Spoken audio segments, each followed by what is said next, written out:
Target గా మరోసారి విమర్శలు గుప్పించారు ఢిల్లీ సీఎం కేజ్రీవాల్. ఇరువురి మధ్య కొన్నాళ్లుగా సాగుతున్న వార్ మరింత ముదిరిందని చెప్పొచ్చు. ఎక్సైజ్ డ్యూటీని రద్దు చేయాలని ఆందోళన చేపట్టిన బంగారు వ్యాపారులకు మద్దతు తెలిపిన కేజ్రీవాల్ జైట్లీని తప్పించాలని ప్రధానికి సూచించడంతో ఢిల్లీలో రాజకీయ వాతావరణం వేడెక్కింది.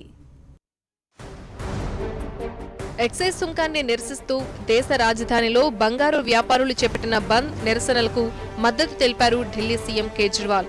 వ్యాపారులు కొన్నాళ్లుగా ఆందోళన చేస్తున్నా ఆర్థిక మంత్రి అరుణ్ జైట్లీ నోరు మెదపకపోవడంపై కేజ్రీ మండిపడ్డారు.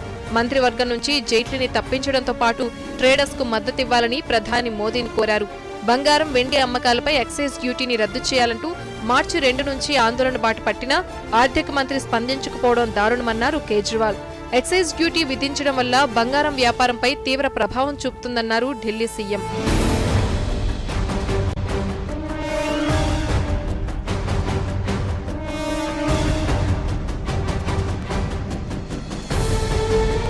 అరుణ్ జైట్లీ హయాంలో ఢిల్లీ క్రికెట్ సంఘంలో అవినీతి జరిగిందని ఆప్ ఆరోపించింది. దీనిపై అరుణ్ జైట్లీ ఇప్పటికే కేజ్రీవాల్ పై పరువు నష్టం దావా వేయగా డీడీసీఏ కూడా అదే బాటలో నడిచింది. అదే సమయంలో కేజ్రీవాల్ ఆఫీస్పై సీబీఐ దాడులు చేసింది. ముఖ్యమైన ఫైళ్ల కోసం జైట్లీయే చేయించారని ఆప్ మండిపడుతూ ఆందోళన కూడా చేసింది.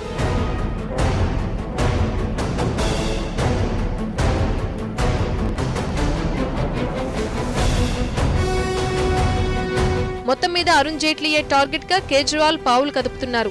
ఏ చిన్న అవకాశం దొరికినా వదిలిపెట్టకుండా దాడి చేస్తున్నారు.